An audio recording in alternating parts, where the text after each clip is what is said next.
Alright there everyone, it's R B Grange from rbgrange.blogspot.com. I'm leaning backwards, that's why my shoulders look even more ridiculously huge than they are, and a tiny little head.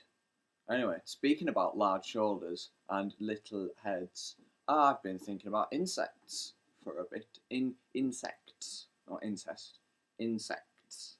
And yeah, I've been doing a bit of research, not much, doing a bit of research, and I've come to understand that we're not God's chosen species. So we're not the special ones. It's the insects that are the special ones. There's a lot of evidence for this, actual evidence. I mean, real evidence that show that God favours insects over humans or over any other animal. We'll start from near the beginning.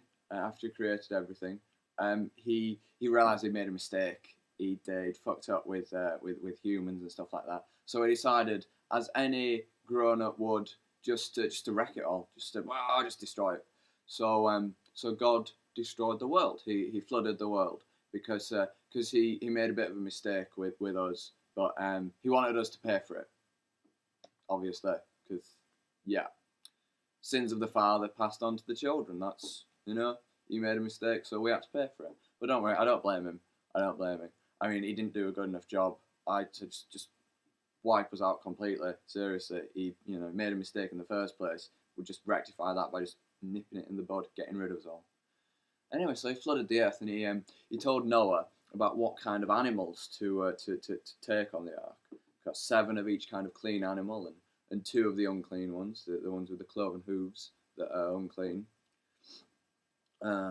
You'd only be allowed like 2 herons as well, because they're unclean, and 2 ravens, and 2 rock badgers. Don't know what rock badgers are, but they're in the Bible, so, whatever. Foxes as well, I imagine they're ritually unclean, probably, anyway. But God didn't say to take any insects on the ark. God didn't say to save any of the insects, because all the insects were saved.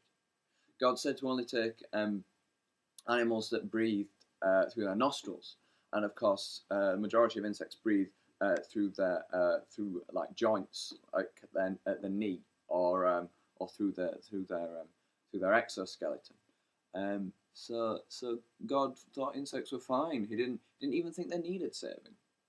And some more evidence of why God likes insects is, well, just look at them. They're brilliant, aren't they?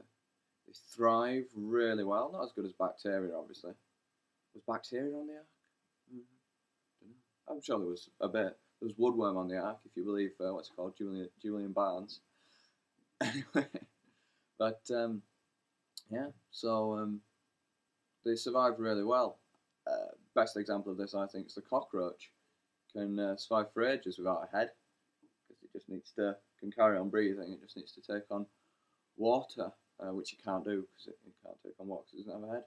So they can live for ages. They're brilliant, and all the stuff we've invented, well, not invented. We didn't invent nuclear explosions, did we? Because there were stars before we came along. But they can survive that sort of stuff. They're amazing, are insects. And God loves them. He doesn't love you. R B Grange out. Yeah, live long, prosper.